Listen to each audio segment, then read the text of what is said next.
Magandang hapon sa inyo lahat mga kapuntos, at sa hapong ito naman iba naman ang tatalakayan ko sa inyo, yung naganap pa rin sa talakayan sa pagitan ko at ni Peter Pendon. Ito po isa pong ebidensya na hindi totoo yung mga pinagkakalat ng iba dyan na ako daw ay hindi lumalabas sa punto por punto. Hindi ako gaya na Pastor Bacalaris nila na nandoon lang sa kanyang programa, takot pumasok sa ibang programa. Marami ko nang beses ginawa yan. Mapasok ako sa programa ni Warren Becerril ng Kinabuhing Mensahero. Mapasok ako doon sa pinasok ko yung live ni Daddy Villanueva, no? Pinasok ko yung live ni Pastor Bacalaris. Yan ang hindi kayang gawin nila. Buti pa si Warren Becerril kayang pumasok sa programa niya, pero si Daddy Villanueva takot. Pastor Bacalaris takot din, no? Kaya yung mga sinasabi nila si Jando Alabado, takot yung lumabas sa punto por punto, yan ay isang matinding kasinungalingan. Dahil marami ko ng beses ginawa na ako lumabas sa aking programa at nakihalubilo sa ibang programa. Minsan ginagawa ko rin collaboration. Ano yung collaboration? Live sa programa ko habang live sa programa nila. Yun, ginagawa ko rin yun. Kaya dito sa aking talakayan ngayong hapon, ito yung saan is nabanggit kasi ni Peter Pendon na mainit ang dugo nila sa mga imahe ng mga santo. Kaya napaka gusto nilang pagbabasagin ang mga imahe ng mga santo. Kaya naisip ko bigla, Peter Pendon, bakit mainit ang dugo yung mga Seventh-day Adventist sa imahe ng mga santo pero walang ni isa man sa inyo ang naglabas ng sama ng loob sa imahe ng Baphomet? Alam nyo ba ano yung Baphomet? Yung Baphomet, yun ay imahe ng mga satanista. Baphomet.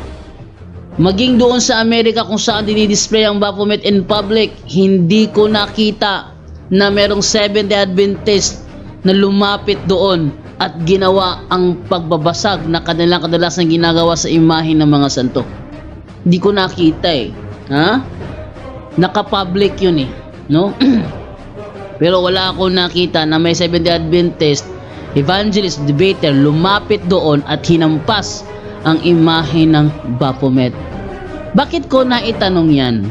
Dahil marami ng imahe ng mga santo ang nagawang pagbabasagin itong mga Adventist na ito. Pero Baphomet takot sila. Pakinggan natin kung paano sagutin ni Peter Pendon ng Seventh-day Adventist Church kung bakit walang Seventh-day Adventist evangelist ang may lakas ng loob na pumalo ng Baphomet. Yan ang ating tatalakayin sa hapong ito. Eto, simulan na po natin.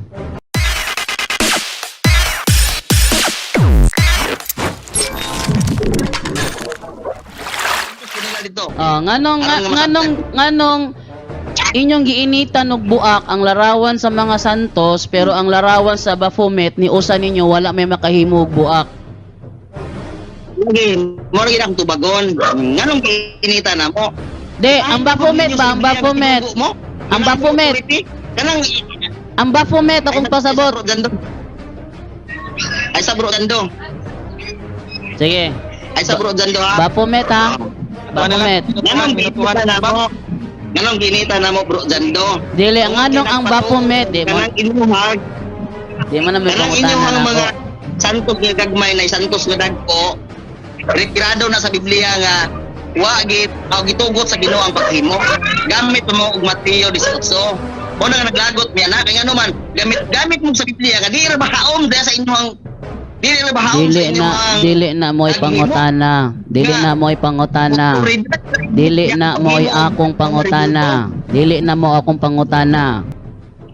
Yan ang hirap sa mga Sabadista kapag sila yung tinatanong, iba ang sinasagot. 1 plus 1 ang tanong mo, ang sagot nila araling panlipunan. Ganyan sila, sibika at kultura, science, ang tanong mo, simple lang naman tanong mo, 1 plus 1. Ang tanong ko dito, bakit walang Seventh-day Adventist na may lakas ng loob na pumalo ng Baphomet pero malakas ang loob nila pagdating sa imahe ng mga santo. Ang sinasagot ni Peter Pendo na yun lang patungkol sa imahe ng mga santo, pero hindi niya kayang iniiwasan niya ang pagsakot doon, tungkol doon sa Baphomet. Ito yung una. Pero dumating yung pagkakataon na sumagot siya, pero pakinggan din ang sagot niya kung tama ba o takot si Peter Pendon. Tuloy natin ang video. Ang akong pangutana, ngano man nga dili man mo kabung kaguglarawan sa Baphomet sa mga satanista, unya ang amo na nung larawan niyang giinitan. Ang main issue sa akong pangutana, ang Baphomet sa mga satanista. Baphomet ang main issue sa akong pangutana, dili ang Amo Santos, ang Baphomet.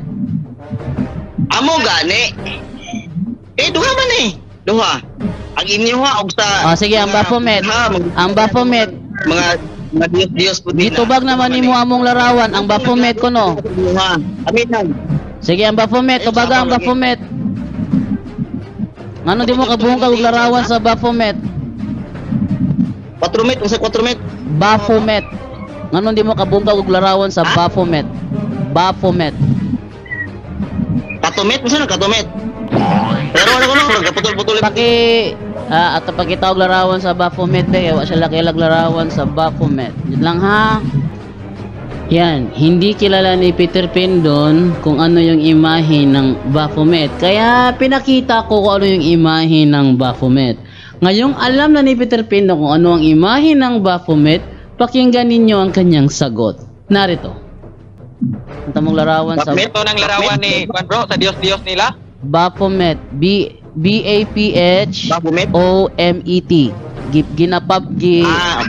B-A-P-H-O-M-E-T.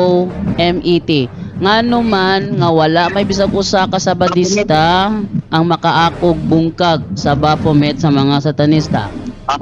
Wala gyud kailangan tubaga. Ang Baphomet manggod, mga Buddha kung sa diha wa sila nagbisa sa Biblia. Ang Baphomet manggod, mga Buddha kung sa diha wa sila nagbisa sa Biblia. Ang Baphomet manggod, mga Buddha kung sa diha wa sila nagbisa sa Biblia. Ayan. So, ang reason ni Peter Pendon kaya hindi nila magawang bumasag ng Baphomet kasi ang gumagawa ng Baphomet at saka ng imahe ng Buddha ay hindi nakabatay sa Biblia.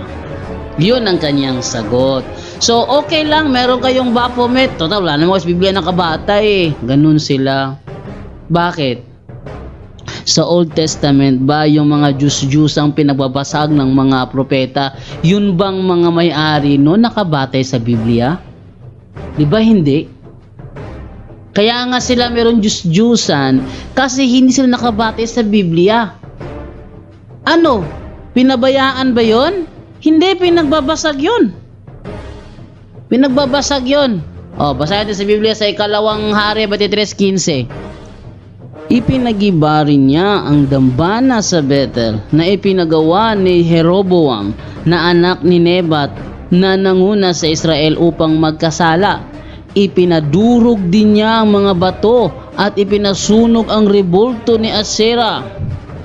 Nang makita niya ang libingan sa isang bundok sa di kalayuan, ipinahukay niya ang mga kalansay doon at ipinasunog sa dating kinatatayuan ng mga altar upang hamakin ang mga ito.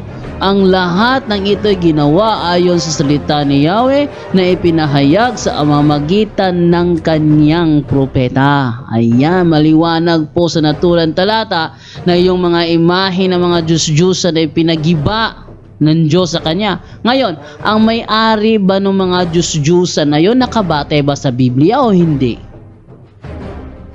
Hindi nakabatay sa Biblia yun, kaya nga may Diyos-Diyusan eh. Yun, di ba? Pero pinagiba ba? Yes, giniba. Eto ngayon, Peter Pendon. Yung imahe ng Baphomet ba kaya mong paluin? Sabi niya hindi pwede kasi hindi naman nakabatay yan sa Biblia. Anong klaseng palusot yan? Ha? Anong klaseng palusot yan? Sa Old Testament, lahat ng mga Diyos-Diyusan, may-ari ng Diyos-Diyusan sa Old Testament, hindi nakabatay sa Biblia yon. Pero lahat sila pinagbabasag yung kanilang mga imahe. Tapos ang argumento ni Peter Pendon, okay lang hindi basagin ang imahe ng Baphomet dahil ang reason niya is hindi nakabatay sa Biblia. Hala, saan mo kinuha, Peter Pendon, ng maling idea mo na yan? Takot si Peter Pendon. Ang reason lang niya is dahil hindi daw nakabatay sa Biblia. Lahat ng mga Diyos-Diyusan sa Old Testament, lahat yun hindi nakabatay sa Biblia. Pero pinababasag ang kanilang mga rebulto.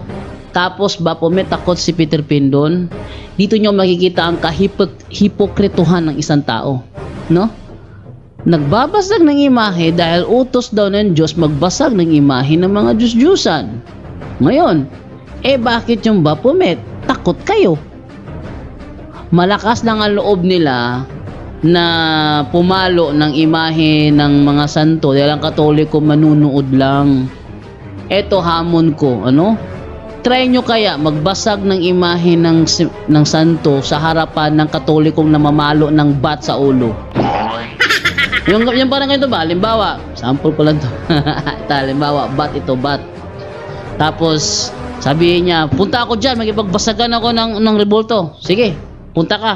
Tapos yung Katoliko may hawak na bat ganito. Sige, paluin ko yung ulo mo. Sige, sabay tayo. Ganun. Pag may gumawa ng ganyan ng Katoliko, papalo kaya ang Sabadista? Papalo kaya siya? May nakaabang na bat? Sige, sabay tayo. Paluin mo yung imahe, paluin ko yung ulo mo. Ganun. Pag ginawa ba yun, sa tingin nyo ba papalo ang Sabadista? Hindi, takot yan. Oh. Takot yan. Yung rebulto ni Felix Manalo, kaya ba nilang paluin yun? Hindi lang kaya paluin yun eh. O, nakabate sa Biblia yung mga Iglesia ni Cristo. Kaya nyo paluin yun? Hindi nila kaya paluin yun. Ang tawag dyan, mga hipokrito. Kaya sila matapang na bumasag ng imahe ng mga santo dahil ang Katoliko manunood lang. Kaya matapang ang loob ng Sabadista. Lalo na si Peter Pendon, matapang ang loob niya dahil ang Katoliko manunood lang kasi. Yan.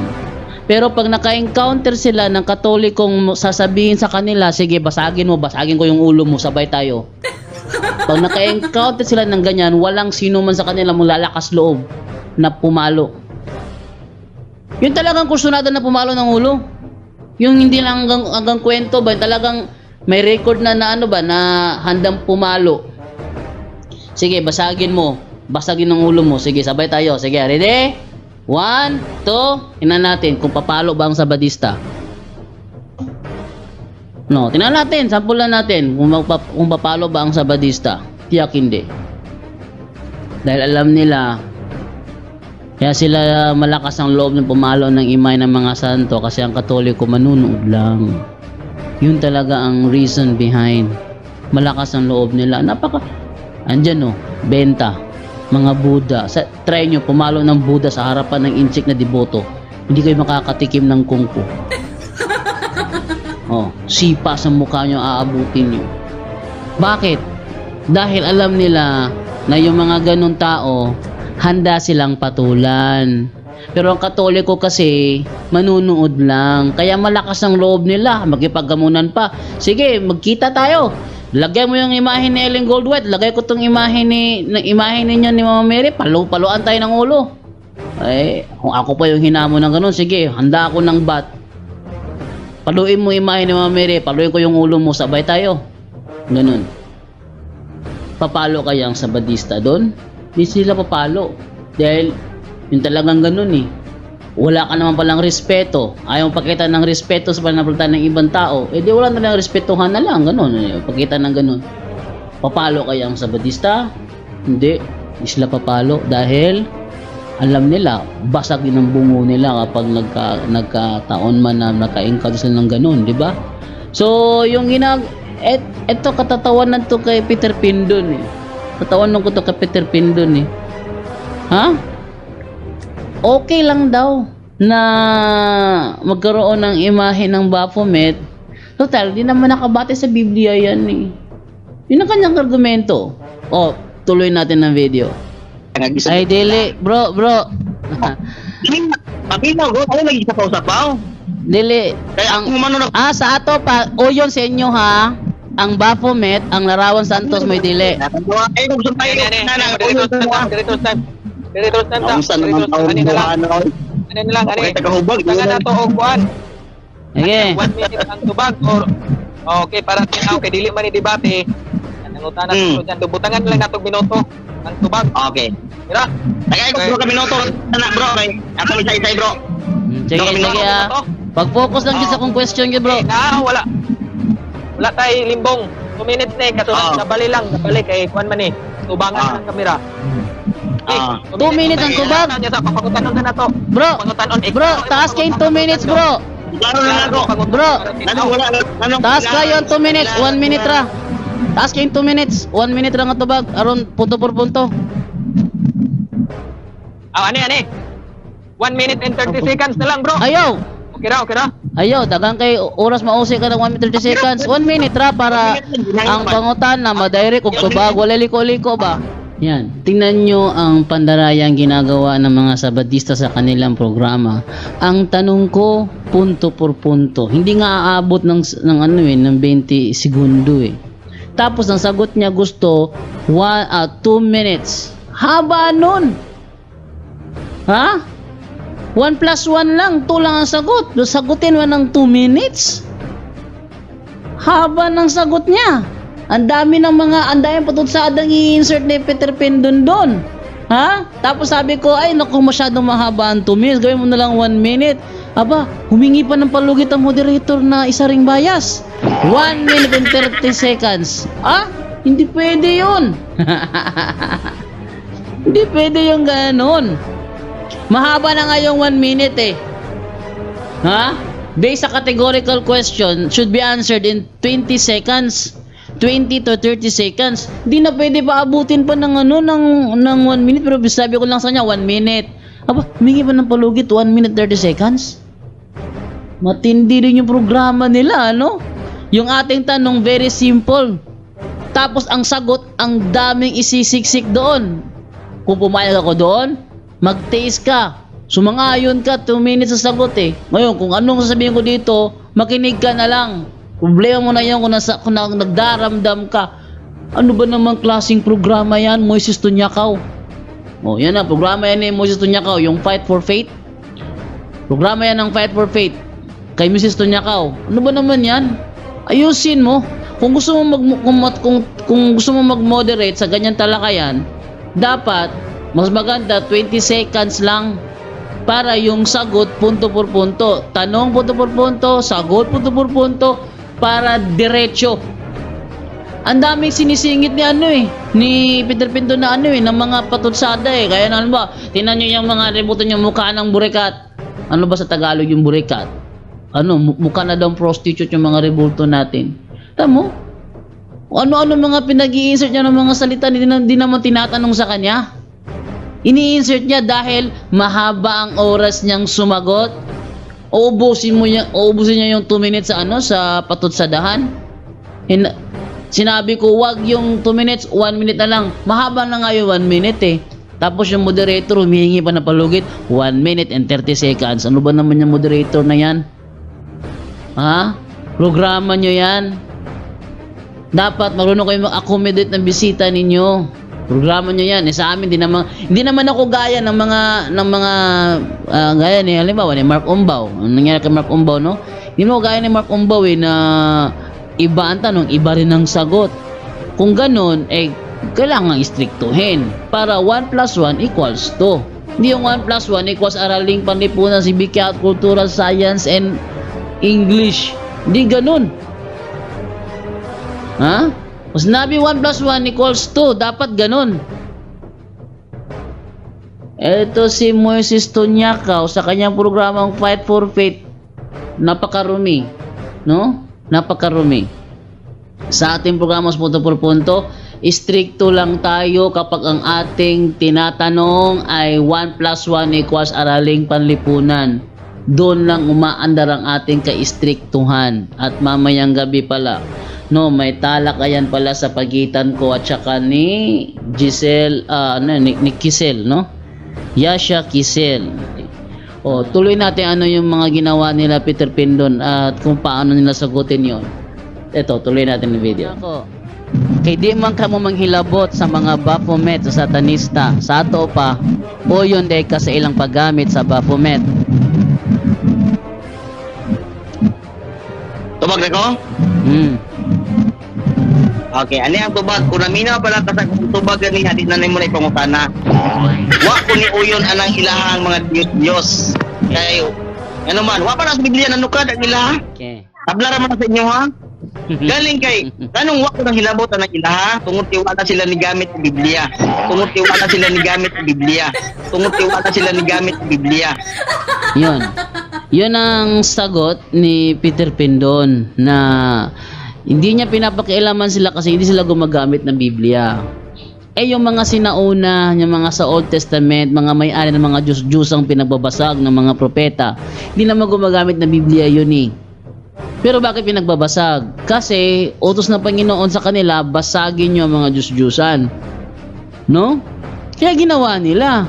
Etong sa Batista si Peter Pindon, Katoliko na hindi pinagbawal ang imahe ng mga santo, yun ang pinagbabasag. Pero yung malinaw na pinagbabawal ng Diyos gaya ng imahe ng Baphomet, ayaw basagin. Bakit? Takot si Peter Pindon. Yun ang reason behind. Tuloy natin ng video. Okay, ang gamit pa na sila Biblia, nya pag human ilpong gidipinsahan nga kini siya kini nga mga Diyos mabasa ni siya sa Ezekiel, mabasa ni siya sa Deuteronomy. Para nang inyo ba? Yan yung style ba? Ay, hagbay ra. Hagad ko lang debate ba? Oh, para nimo. Oo. Galing kay wala na sila ni gamit og Biblia. Di pa niya sa inyo ha, nga gamit-gamit mo Biblia, tanawa karon di nasupalpal ka ng imong Mateo 18. Nga di na maong otoridad nga gihatag sa simbahan. Ang paghusay mao na say otoridad, dili kay ang paghimo anang mga burikat ug mga sinaw na kayong mga agtang ng inyong mga santos diha. Oo, mo klaro. Oo. Ayun po si Peter Pindon. No, mas gusto niya na magbasag ng imahe ng mga santo kaysa pakialaman ang paggamit ng satanista ng Baphomet. Ayon sa kanya, dahil ang satanista daw hindi gumagamit ng Biblia. Pero hindi yan talaga ang reason. Bakit? Biblically, kahit ang may-ari ng Diyos-Diyosan na hindi gumagamit ng Biblia, pag sinabing basagin yan, sabi ng Panginoon basagin, basagin talaga yan. Lahat ng mga may-ari ng Diyos-Diyusan sa Old Testament na pinagbabasag ang kanilang mga Diyos-Diyusan, lahat yon hindi gumagamit ng Biblia. Pero ginawa ng mga propeta. Alam nyo kung bakit? Dahil mali sila. Eto si Peter Pindon, hindi niya alam kung ano ang tama at mali. Yung imahe ng mga santo, walang biblical text na nagsasabing bawal ang imahe ng mga santo. Sinasabi imahe ng mga Diyos-Diyusan. Alam din ni Peter Pindon na ang Baphomet ay Diyos-Diyusan ng mga satanista. Pero, hindi niya magalaw-galaw. Alam niyo ang reason behind kung bakit? Dahil alam niya na mga satanista hindi magdadalawang isip na saktan siya physically pag ginalaw niya yon. At takot si Peter Pindon doon. Yan ang reason behind. Ibig sabihin, sa madaling salita, hipokrito itong si Peter Pindon. Yan o. So, yan ang aking tampok ngayong hapon na ito at sana mapanood ni Peter Pindon. Okay, maraming salamat po at namayang gabi, talakayan po tayo with Yasha Kisel again. Magbabalik siya. Gusto na namang mapansin, magpasikat at patutunayan daw niya na may aral ng demonyo ang Iglesia Katolika. Tingnan natin mamayang gabi kung uubra ba yung ano niya. Ha? At dahil fallacy siya kung mga twiran, gawa tayo ng ibang rule, bagong rule na yung mga fallacy question hindi pwede gamitin yun. Okay? So yan na lamang po ang aking tampo ngayong hapon na ito. At namaya kita-kits po tayo ulit sa Doctrinal Talakayan. Paalam sa inyo guys. Anyone can claim the statement of the Bible because we can do a private interpretation. Kining ako mga kaigsunan nga gipabarog nga usa ka haligi nganong matuod ang simbahan tungod kay gitukod ni Kristo. Dili tungod sa pagkamabasa, dili tungod sa karakter, dili tungod sa ngan, usara ang haligi nga kung ipabarog nganong nahimong tinuod ang simbahang Katoliko, way laing rason tinukod sa atong Ginoong Hesus Kristo. Yo! Talakayan to, hindi bara-bara. Katotohanan lang, walang palusot. Para sa mesa ng usapan, di kami nag-aaway. Puro talakayan, hindi banggayan ng patay malisay. Aral hinahimay, parang beats na nire-replay. Truth ang target namin, hindi hypo display. Bawat teksto sinisilip, context yan di pwedeng ipinipilit. Doctrine na solid, hindi fake, hindi boses ng Diyos, di namin gustong i-credit. Doktrina flow, hasal ng pag-iisip. Salita ng Diyos, yan ang aming inisip. Uhaw sa turo, kaya kami nagdidip. Sa talakayan, truth ang pinanghahawakan. Keep it! Doktrina flow, hindi ito laro. Pag-unaway tumatagos hanggang buto. Sa bawat linya, puso ang sumisigaw. Katotohanan lang, walang bawal, walang bawas raw. May tanong, sige lapag mo, let's go. Di kami takot sa debate na may respeto. Espiritu ang guide, parang beat na smooth ang tempo. Pag may liwanag, lahat ng shadow nagme-melo. Hindi kami nagmamarunong nag-aaral lang. Pag may gap sa mind, Diyos ang pumuno niyan. Ang Iglesia ng Diyos mula Espanya papuntang Pilipinas. Sagot, malinaw yan. Hindi kompetisyon, hindi kami nagra-rhyme para lang manalo. Puso ang puhunan, hindi bara-bara ang palo. Truth ang goal, yan ang tunay na trono. Doktrina flow, hasal ng pag-iisip. Salita ng Diyos, yan ang aming inisip. Uhaw sa turo, kaya kami nagdidip. Sa talakayan, truth ang pinanghahahakan. Keep it, doktrina flow, hanggang dulo go. Liwanag ang bit-bit, hindi ego. Sa doktrinal na usapang totoo. The pillar and foundation of the Kami ang truth bida, is the yo! church, and the Catholic Church is the church founded by Jesus Christ. Then, asay inyong pilion.